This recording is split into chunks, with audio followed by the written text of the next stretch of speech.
Mga kababayan, mga katambay, kamusta po lahat? Si Kamanong po, muli pong nagbabalik po para po magkomento po sa inyo. Samahan niyo po ang inyong lingkod dito po sa Tambayang Makabayan. Magandang umaga po muna, tanghali, hapon, gabi. Madaling araw po sa ating lahat. Saan man sulok na ating bansa o mundo tayo naroon, ay naway maingatan po tayong lahat mga kababayan. Umpisa na po natin. Komentuhan po natin itong mga katambay, itong putok na po sa balita. Ito pong hinihiling ng kampo po ng ating dating Pangulong Duterte na paglaya o pansamantala daw pong paglaya, mga kababayan. Dapat naman po talaga. Hindi lang po pansamantala. Dapat po talagang palayain. Dahil yung unang-una, yung ginawa po nilang pag-aresto ay illegal. Hindi po naaayon sa proseso ng batas. Kaya po doon pa lang sa pag-aresto ay sablay na. Napakarami na po nilang sasagutin sa batas. Di po ba? Lalong-lalo po sa ating bansa, yung mga dumakip. Kaya lang po nagiging tama, yung pagdakip nila sa dating Pangulong Duterte ay sila pa ang nakaupo. Kontrolado pa yata nila ang batas at ang pera ni Juan de la Cruz. Hindi kaya? Pahinga po natin ang balita at komentuhan po natin mga kababayan. Hiniling ng kampo ni dating Pangulong Rodrigo Duterte sa International Criminal Court o ICC ang interim release o pansamantalang paglaya at paglipat ng dating Pangulo sa hindi pinangalanang bansa. Sa isang dokumento na makikita sa ICC website, nakasaad doon na may isang bansa na nagpahayag ng kahandaang tumanggap kay dating Pangulong Duterte habang siya ay pansamantalang nakalaya. Nakasaad pa sa petisyon na nakahanda ang naturang bansa na ipatupad ang mga kondisyon na maaaring itakda ng ICC.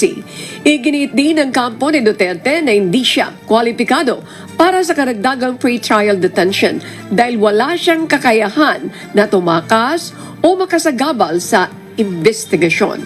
Dahil dito, hiniling ng kanyang legal team na agad siyang palayain sa ilalim ng kondisyon na itinatakda ng pre-trial chamber. Tama naman po talaga yun eh. Dapat talagang palayain. Unang-una. Puro naman planted lang. Gawa-gawa lang po ang ginawa pong mga kaso dyan.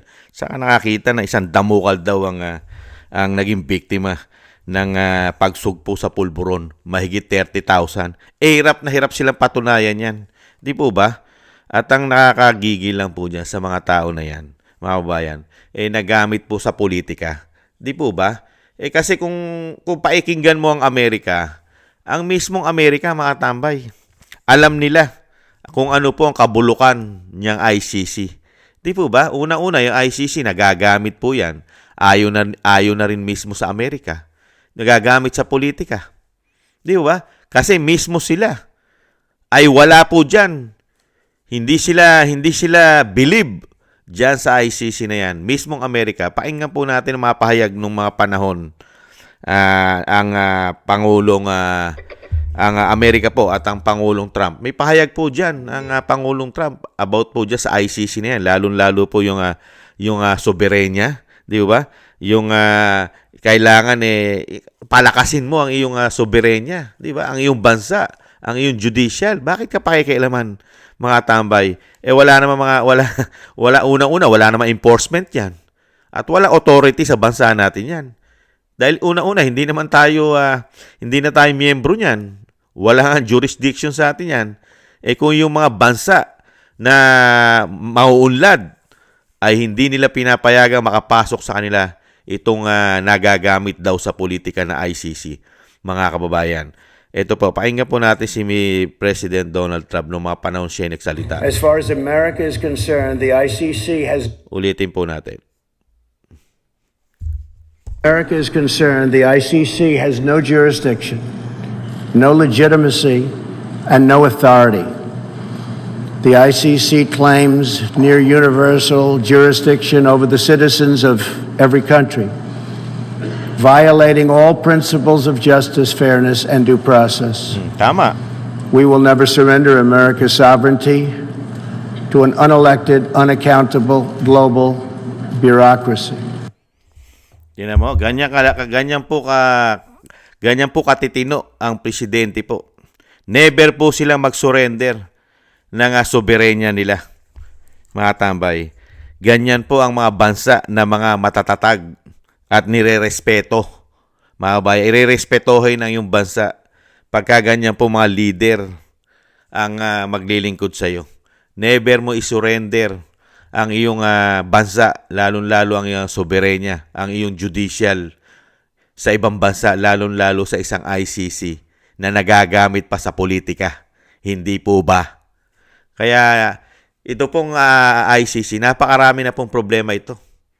Marami na po, di po ba? Sa United Nations, napakarami na pong problema nito. At marami na pong hindi nagtitiwala rito sa ICC na ito. Lalong-lalo po sa ginawa nila kay dating Pangulong Duterte. Marami pong bansa ang dismayado sa ginawa ng ICC. Una-una, hindi po nasunod ang proseso ng batas. Mismo yung proseso ng batas nila, yung Rome of Statutes nila, hindi naman nila nasunod eh. Di po ba? Hindi nila nasunod kasi wala pong nangyari sa Pilipinas na ang dating Pangulong Duterte ay nakasuhan doon. At unang-una, yung pag-aresto po nila, illegal kasi hindi po nagdaan ito sa korte, kahit sa lower court. Hindi po nila dinala yan. Sino po ba ang korte yung pinagdalan? Di po ba si General Torre lang? Di po ba? Ganyan po sila katindi. Kaya itong mga tao na ito, lalong-lalo po sa ating bansa, yung mga nagsabwatan, ngayon po nalulusutan po nila yan. Nakakalusot po sila. Yung mga sabwatan, lalo-lalo yung ginawa nilang kidnapping nga. Kidnapping yan ang lumalabas sa findings ng Senado. Nagtataka nga lang po tayo, hanggang ngayon, yung pinail po na dapat kasuhan na po, sinubiti na ng Senado yung resulta ng kanilang investigasyon sa Senado. Sinubmit na nila sa ating kay ombudsman, sa ating ombudsman Martires, magre-retiro na po. Mukha po yatang naupuan na o natabunan na. Yung 10 araw ay mukha yata magiging 10 taon ang resulta. Hindi kaya? Di po ba mga kababayan? Kaya po dito kampante po kasi ang gumawa sa panahon po ngayon. Dito po sa ginawa nila kay dating Pangulong Duterte.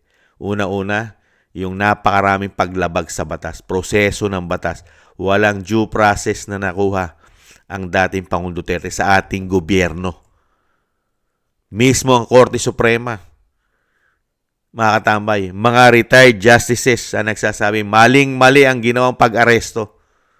Walang nakuwang hustisya ang isang dating Pangulong Duterte dito sa gobyerno ngayon na pinatatakbo ng binagoong Pilipinas. Pati ang mga kapulisan, mga naghudas sa dati nilang Commander-in-Chief, mga sundalo na nakiisa, nakipagsabwatan, mga general, mga politiko, sa pangunguna ng Commander-in-Chief na may issue ng pulburon at may issue rin ng coke. Hindi po ba? Kaya dito po, talagang dapat mo i-release ito. Dapat nga po dito hindi pansamantala. Talagang dapat palayain. At kung talagang ang dating Pangulong Duterte ay napakaraming kaso o ikakaso, umpisahan nyo sa tamang proseso, hindi kidnapping. Di po ba? Pati yung sinasabi nilang Interpol, wala sa Pilipinas. Cellphone lang. Nagpadala ka lang, cellphone. Saan ka nakakita nun? Di po ba? Warrant of arrest, binabasa sa cellphone. Ibang klaseng bansa tayo. Basta sa pamumulitika, sa pagpapabagsak sa mga Duterte, lahat lalabagin mo. Dahil nga yung sinasabi ng Vice President, di ba? Mga lasing, mga bangag, ayon sa Vice President, mga lasing, mga bangag sa kapangyarihan. Hindi po ba? Kaya dito po, lalong malilintikan po ang ICC pagka hindi po nila talaga nirelease yan. Di po ba? Magkakaproblema po sila dahil nga po kalat na po sa buong mundo ang ginawa nila. Tinanggap nila ang isang dating Pangulong Duterte na hindi naaayon sa proseso ng batas, lalo-lalo po mismo sa kanilang pangunahing prinsipyo ng kanilang batas bago sila pumasok sa isang bansa. Di po ba? Di po ba pangunahing prinsipyo nila? Pagka hindi na kayang litisin ng bansa yan, diyan ka palang papasok, diyan palang hihingi ng tulong sa International Criminal Court. Kung hindi kaya, hindi pa nga nililitis sa ating bansa. At ang pinakamatindi, wala ka ng jurisdiction sa ating bansa. Di po ba? Kaya magkakaproblema yung ICC eh. At ang isa pang pinakamatindi, alam din ng ibang bansa, alam din sa buong mundo na ang ICC ay nagagamit sa politika. Pera-pera yata. Pera-pera yata. Hindi po ba? At ang nakita nyo po ang dating Pangulong Duterte. Kahit ibang bansa, nire-respeto siya. Hindi po ba? Nakita nyo ibang bansa, willing tanggapin. Hindi nila kababayan. Di ba? Hindi nila kababayan ng dating Pangulong Duterte pero willing silang tanggapin, alagaan, lahat ng pangangailangan ng dating Pangulong Duterte ay ibibigay ng bansa na yon. Hindi pa nga lang pinapangalanan. Nakita nyo po, yung dating Pangulo na nirespeto sa buong mundo.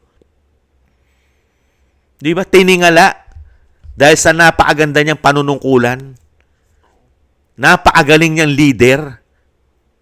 Samantalang tayo nagkaroon ng Pangulo, yung napakagaling na leader na nirerespeto pa sa ibang bansa. At mismo yung bansa na yon, nakukuha, tatanggap, bukas palad, natatanggapin ng dating Pangulong Duterte. Pero meron tayong Pangulo ngayon, ipinatapon, kinidnap, di umano, ang napakagaling na presidente, nirespeto halos sa buong mundo. Tiningala, kinilala. Di po ba? Nakita niyo po yun? Kung sasabihin mo masamang tao at hindi magaling na leader yan, kasusuklaman yan ng mga bansa. Ang tanong ngayon ni Kamanong, kung mabaliktad ba sitwasyon, may tatanggap kayang bansa rito sa Pangulo natin ngayon na may issue ng pulburon at coke? Irerespeto po ba yan ng mga bansa? Meron. Siguro. Baka respetuhin yan. Anong bansa? Baka hindi. Baka yan. Netherlands. Baka respetuhin siya yan. Yung bansa na yan. Yung ICC. Re-respetuhin siya. Pero hindi naman po bansa yan. Yung Netherlands. Lalo-lalo na kung sanay na sanay po. Sanay na sanay po magbayad. Di umano. Dahil napakarami po nilang pera yata. At napakarami din po yata nilang ginto. Na kaya nilang magbayad at manuhol. Hindi kaya? Dahil nga po, pagdating po sa ginto't pere, isang damukal po ang kanilang bank account sa buong mundo. Hindi po yata bababa sa 18 bank account meron yan sa buong mundo. Na isang damukal po ang kayamanan nila. Kaya nga lang, minamalas kasi naka-freeze. Yun lang po ang kamalasan. Hindi pa yata nila makuha. Lalong-lalo po yata ay nasa Hong Kong. Kaya nga galit na galit yata sila sa China eh. Hindi kaya? Naidagdag lang natin. Hindi kaya sila galit na galit sa China? Dahil yung pera nila naka-freeze. Money laundering. Yung hindi bababa daw sa 350 tons, tonelada, ginto ng pamilya nila. Pamilya Marcos. Di po ba putok na putok po yan sa international news? Naka-freeze. Money laundering. Nagkakahalaga raw po ito na hindi bababa sa 100 billion, Billion! Dolyares! Di ba? Sila yung maraming issue. Napakarami lang issue na korupsyon. Mga kababayan. Kaya yung sinasabi nga po natin, pagka nagkabaliktad ang sitwasyon, sa tingin nyo may tatanggap ang bansa na matitino, yung matitinong bansa. May tatanggap na matitinong bansa dito sa Pangulong Marcos ngayon na may issue ng pulburon. Ikumpara mo sa dating Pangulong Duterte, pinulitika mo na Ginamitan mo na yata ng pera. Panunuhol, di umano. Nagbayad para tanggapin nila. Dahil ang ICC ay nagagamit sa politika yata. Di po ba? Nakita niyo po yung kabalbala na ginawa na matatakaw sa kapangyarihan? Di po ba? Kaya dito ang nalalagay talaga sa alanganin dito. Dahil yung bansa natin sanay na po sa kahihiyan eh. Yung bansa po natin. Kasi yung leader po natin ngayon, mga walang pakialam, mga walang kahihiyan. Sanay po sa kahihiyan ang ating bansa, lalo-lalo ang namumuno. Hindi po katulad ng Amerika. Hindi nila papayagan ang kanilang bansa ay malagay sa bingit ng alanganin at bingit ng kahihiyan ang kanilang soberenya, ang kanilang judicial.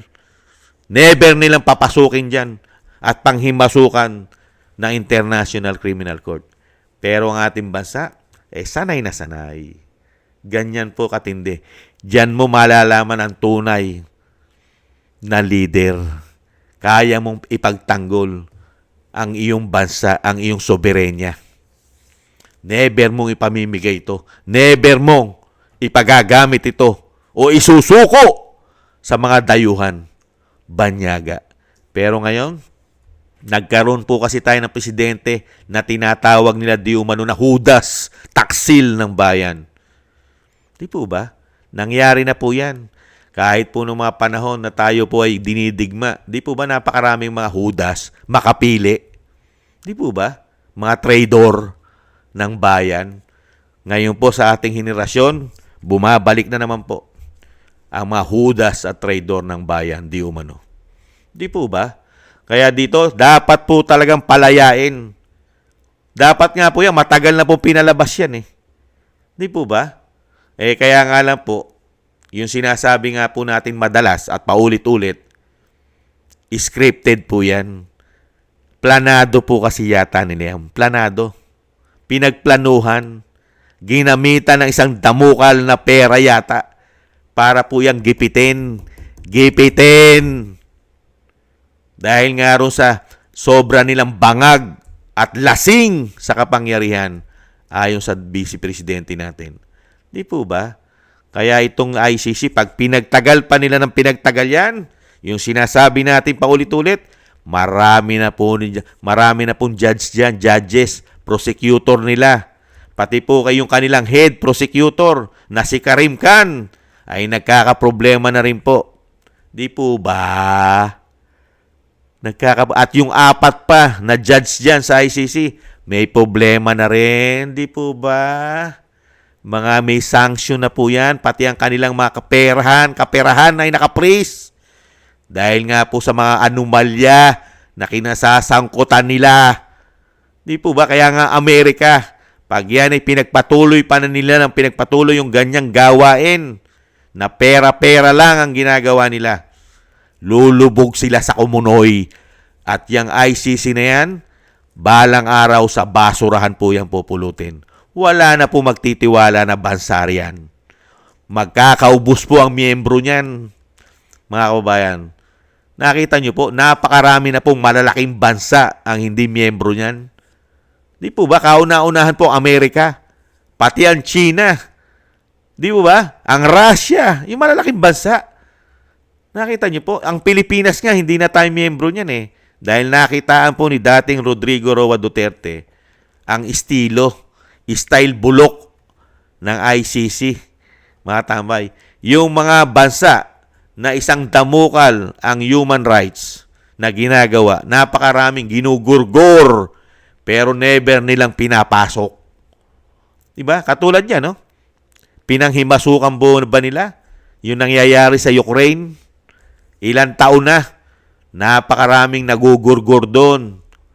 Nasaan ang ICC? Di po ba takot? Takot.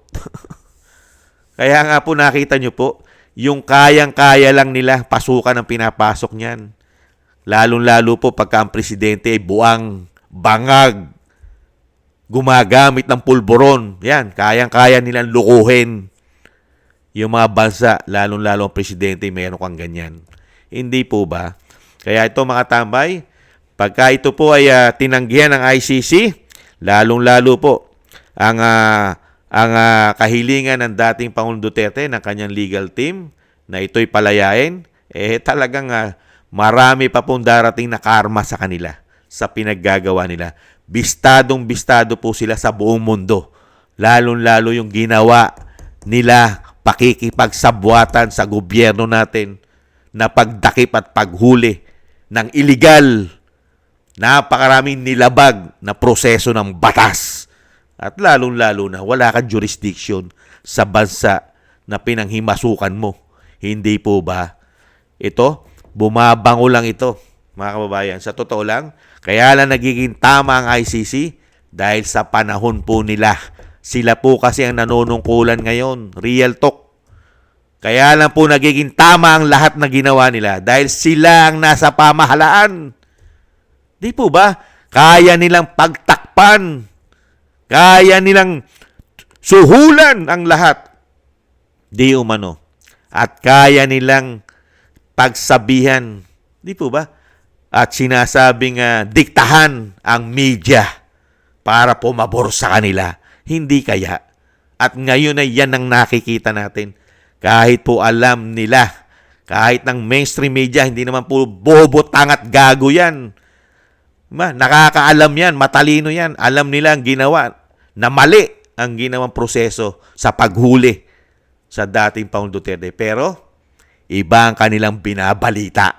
Hindi po ba?